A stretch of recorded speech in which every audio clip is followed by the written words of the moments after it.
আপাতত ওনার বিরুদ্ধে যে অ্যারেস্ট ওয়ারেন্ট জারি হয়েছিল তার কার্যকারিতা থাকলো না। ফলশ্রুতিতে পরবর্তীতে আদালতের আদেশ কমিউনিকেট হয়ে যাওয়ার পরে সংশ্লিষ্ট আদালত সিরাজগঞ্জে আমরা কবে যাব, কিভাবে যাব, এটা পরবর্তীতে আপনাদেরকে উপযুক্ত সময়ে জানানো হবে। মামলার ঘটনা হয়েছে বলেছেন ওনারা শরীয়তপুরে, মামলাটা দায়ের করেছেন সিরাজগঞ্জে। যার ব্যাপারে তিনি মন্তব্য করেছেন বলে অভিযোগ করেছেন তিনি মামলা দায়ের করেন না। মামলা দায়ের করেছেন তার ওয়ে সিরাজগঞ্জের আদালতের একজন বিজ্ঞ আইনজীবী, তার নাম মিস্টার হুমায়ুন কবির। তো এটি আসলে মানহানির মামলা এভাবে করা যায় না, নিয়ম নাই। বাংলাদেশের আইনেও এটা প্রচলিত না। ভারতীয় উপমহাদেশের আইনে মানহানির মামলা তাকেই করতে হয় যার মানহানি হয়েছে তার। একজনের মানহানির জন্য আরেকজন মামলা করা যায় না, এটি ভুল, এটা আইনের ভুল প্রয়োগ হয়েছে।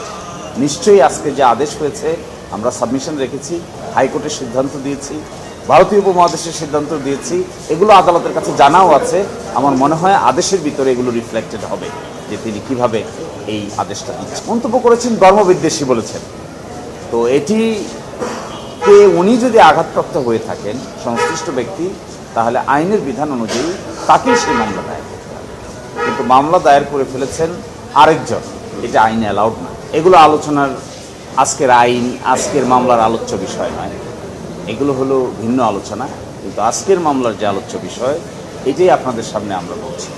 আজকের মামলার আলোচ্য বিষয়ের বাইরে যেটা আছে সেই প্রশ্ন এবং সেই ইস্যু আমরা এখানে আলোচনা আপাতত না করাই উত্তম। ওটা দেখেন, একটা মামলা দুইভাবে রুজু হয়, একটা থানায় রুজু হয়, এটাকে বলে জিআর কেস, আর একটা কোর্টে রুজু হয়, এটাকে বলে সিআর কেস। যেটা থানায় রুজু হয় এটা চার্জশিট দিয়ে শেষ হয়, আর যেটা কোর্টের রুজু হয় এখানে তো চার্জশিট করার কিছুটাই, সেখানে চার্জ ফ্রেমিং হয়। তো এই দুইটা রুটের কথাই আপনারা দেখবেন।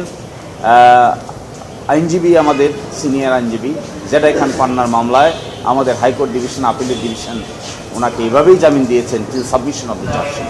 কিন্তু till submission of the chargesheet তো এখানে নাই, কারণ এই মামলাটা তো হয়েছে কোর্টে, এটা তো আর কোনো পুলিশ স্টেশনে মামলা হয়নি। সেই জন্য ওই রুটটা হলো 191(1), 191(1)B। সেই রুটটা হলো কি? সেই রুটটা হলো till conclusion of the trial. পরবর্তী ফ্রেম কি? ওনার বিরুদ্ধে অ্যারেস্ট ওয়ারেন্ট হয়েছে, পরবর্তী স্টেপ কি? চার্জ ফ্রেম করা। এর পরবর্তী স্টেপ কি? ট্রায়াল করা। তো এই জন্য এই আলোচনাটাই সেখানে হয়েছে। এটা খুব টেকনিক্যাল আইনি আলোচনা। যে অর্ডারটা হলো ওনাকে আগাম জামিন দিয়েছেন 8 weeks or till conclusion of trial. তারপরে উনি সিরাজগঞ্জে গিয়ে সারেন্ডার করবেন। এটা ডিপেন্ডিং অন সার্কামস্ট্যান্সেস। ট্রায়াল কবে শুরু হয়, কখন শুরু হয় তাও তো আনসার্টেন, আমরা তো জানি না। এই জন্য বাকিটার জন্য আমাদেরকে অপেক্ষা করতে হবে। অলসো এটা অর এটা, অ্যান্ড আমাদেরকে দেখতে হবে হাইকোর্টের রুল পেন্ডিং থাকবে। ইন এনি সার্কামস্ট্যান্সেসে we can come to the high court. কোর্টের মন্তব্য আমি আরেক মন্তব্যটা আমার মুখ দিয়ে বলাটা তো কঠিন। কোর্ট এটা আমি বলতে শুনেছি যে আমাদেরকে রেকর্ডের ভিতরে থাকা ভালো, মামলা হয়েছে যে সমস্ত বিষয়ে এটার ভিতরে থাকা ভালো। এর বাইরে তো অনেক কথাই আছে, সব কথা তো আর মামলা সম্পৃক্ত নয়। তো এখনকার সাবজেক্ট ম্যাটার না, এখনকার সাবজেক্ট ম্যাটার হলো বেইল। আগে বেইলের পিরিয়ড পাস হোক, তারপরে দেখা যাবে মামলার ভাগ্য কই।